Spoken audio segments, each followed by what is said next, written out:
sendiri itu sebenarnya kita ada beberapa upaya yang dilakukan oleh pemerintah melalui Perum Bulog yang melalui penugasan dari Badan Pangan Nasional. Nah, kita bisa dibilang ada tiga peran yang Bulog lakukan untuk mengatasi terjadinya lonjakan harga tersebut. Yang pertama itu kita ada namanya sigap SPHP atau siap jaga harga pangan di pasar dengan SPHP. Nah, apa sih itu? Nah, di sigap SPHP ini sendiri kita melakukan penyediaan komoditi beras, khususnya beras medium bagi masyarakat dengan harga terjangkau. Melalui apa kita melakukan penyebaran ke masyarakat, itu melalui jaringan-jaringan pengecer atau retailer yang ada di pasar. Jadi itu secara rutin kita lakukan sejak awal tahun ini sampai dengan sekarang masih terus kita lakukan, tidak pernah berhenti. Retailnya itu RPK itu? Bukan, jadi melalui RPK ada, kita melalui RPK ada. Kalau selain dari RPK itu juga ada di pedagang pengecer di pasar. Pedagang-pedagang beras itu juga kita supply beras-beras SPHP tersebut.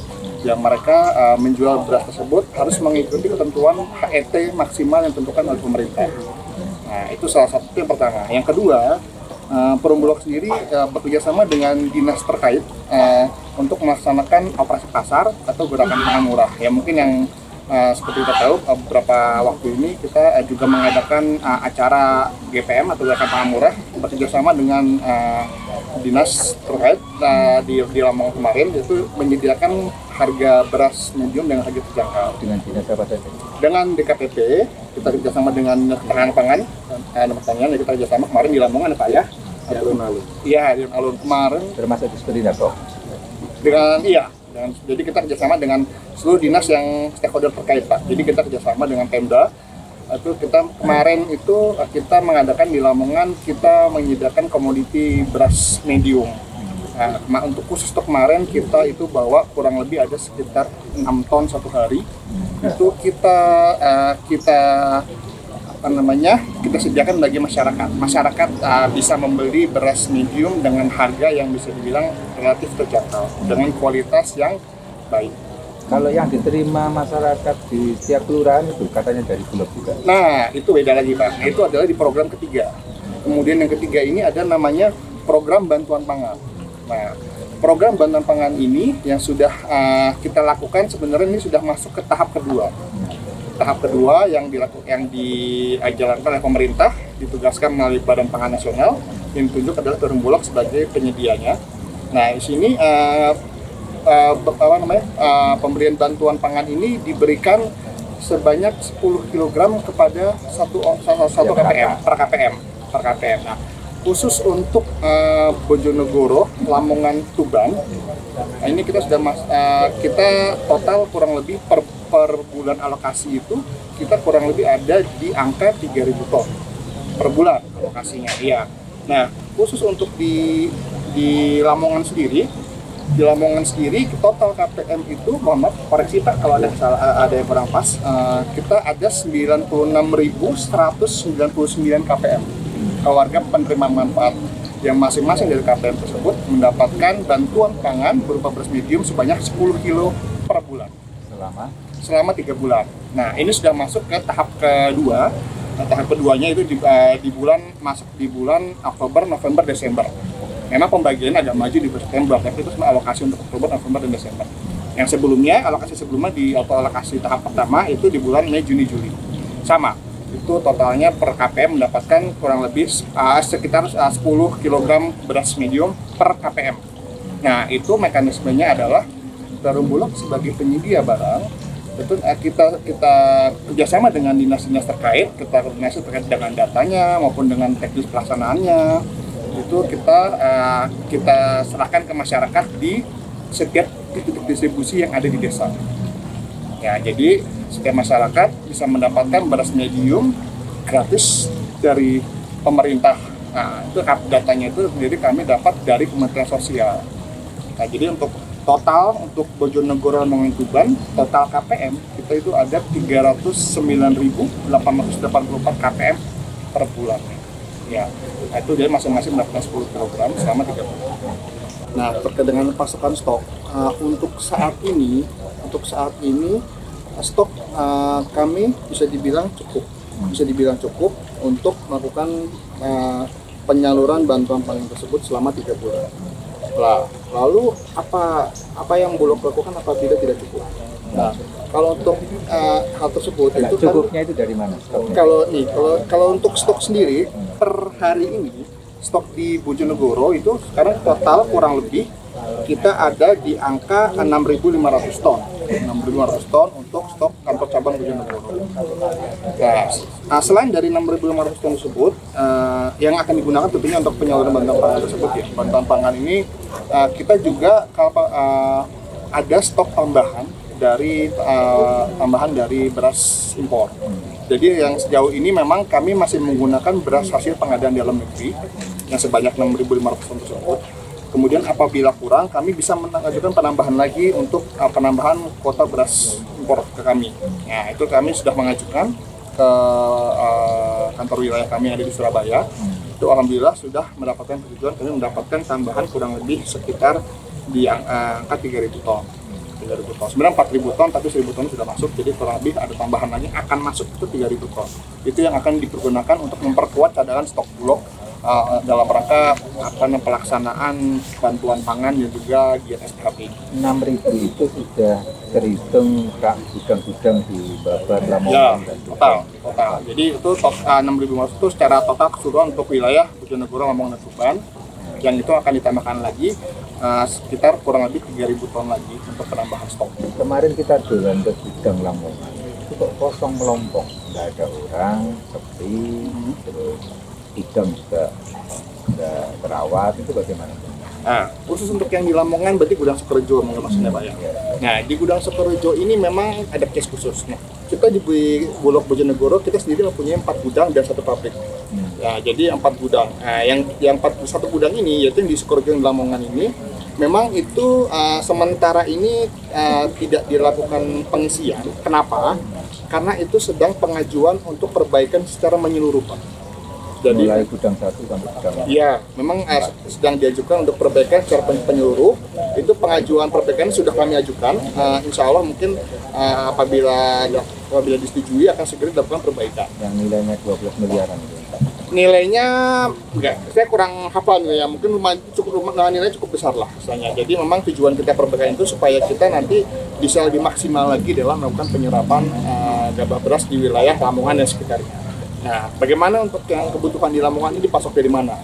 Nah, sementara ini untuk kebutuhan di Lamongan, kita pasok bisa menggunakan gudang yang ada di wilayah Batam, yang di Karangkembang. Ya, itu stoknya sendiri masih cukup, space-nya masih cukup.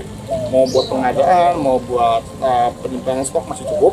Lalu memang apabila memang terasa tidak cukup, bisa juga dengan gudang-gudang lain, bisa yang ada di wilayah Bojonegoro maupun di Tuban.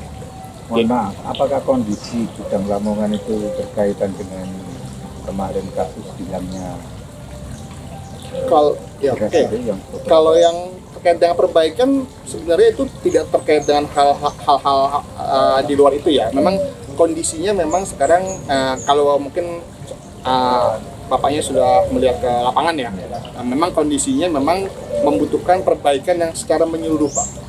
Jadi akan untuk menyimpan komoditi beras itu kita perlu gudang yang dalam kondisi yang prima. Jadi kita mengupayakan supaya gudang tersebut bisa kita manfaatkan lebih baik. Makanya kita mengajukan perbaikan. Kalau untuk syarat dari mitra pengadaan berarti dalam hal ini. Nah, untuk mitra pengadaan sendiri ini memang kalau dari kami untuk menjadi mitra pengadaan memang ada beberapa persyaratan yang harus dipenuhi. Tapi itu tidak harus dalam bentuk PT. Nah, kan pertama kita ada 2 jalur melalui pengadaan di Perum Bulog. Pertama yang mensuplai komoditi yang sifatnya PSO, PCBP, dan juga yang sifatnya komersial. Nah, kalau yang sifatnya yang mungkin persyaratan yang lebih kompleks itu memang ada untuk mitra-mitra yang akan mensuplai beras atau gabah ya, gabah beras kita bicaranya ya, gabah beras yang dalam masuk skema di PSO, PCBP. Memang itu ada beberapa persyaratan yang harus dilengkapi seperti mungkin ya memang harus ada SIUP, SPWP dan lain sebagainya. Administrasi memang harus dilengkapi. Ya itu berlaku sama untuk semua, tidak ada pembeda-bedaan. Dan jadi memang itu lebih ke persyaratan administrasinya. Nah, kemudian gimana untuk teman-teman yang memang skala kecil gimana? Bisa masuk kita sekarang mungkin bagi yang belum tahu, sekarang kami punya pabrik di wilayah Bojonegoro, di wilayah Dander. Itu kita lumayan besar pabrik kami, MRMP, Modern Rice Milling Plant, itu lebih fleksibel masuk ke sana. Jadi karena skemanya di sana masuk skema komersial, jadi cukup membawa KTP dan juga buku rekening untuk memasukkan ke kami skema gebah beras. Tapi ini skemanya adalah komersial. Jadi harga yang dipakai dalam melakukan pembelian yang kami pakai itu adalah skema harga yang ada di pasaran. Nah, itu di situ kami ada silonya ini sendiri kami ada kapasitas 6.000 ton kurang lebih. Itu memang kami menerima dalam bentuk DKP. Bisa kami sampai saat ini masih melakukan pembelian. Jadi untuk pembelian kami terus mengadakan pembelian dari mulai awal tahun sampai dengan saat ini tidak pernah tutup.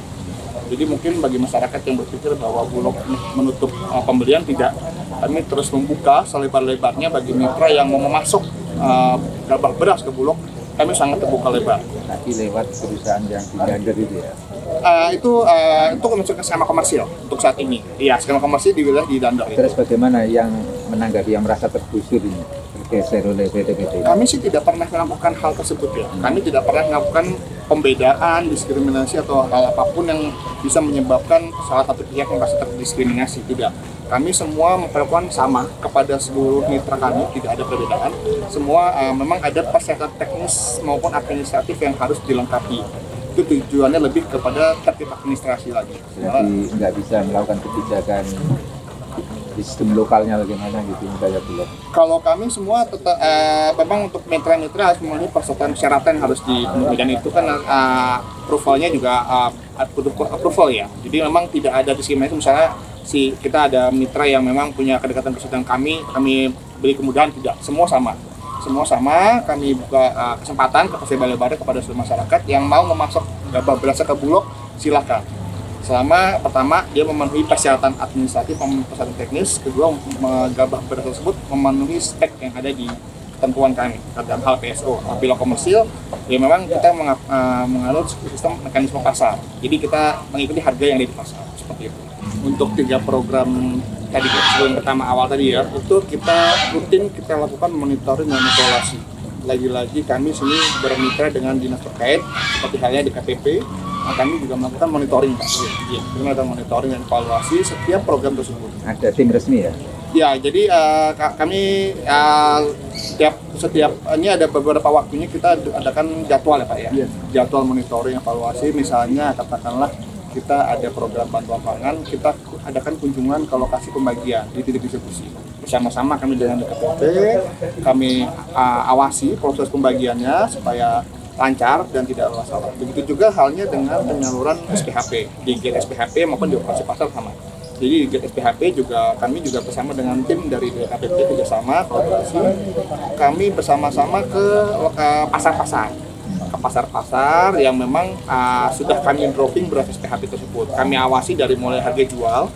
Jadi apakah harga pengawasannya jual internal ya dari Bulog sendiri ya? Bulog begitu dengan tim dari Satgas Pangan, dengan juga tim TPID, kami juga rutin melakukan kunjungan ke pasar-pasar. Itu kami cek dari mulai HET-nya, apakah para pedagang tersebut menjual sesuai dengan HET yang berlaku.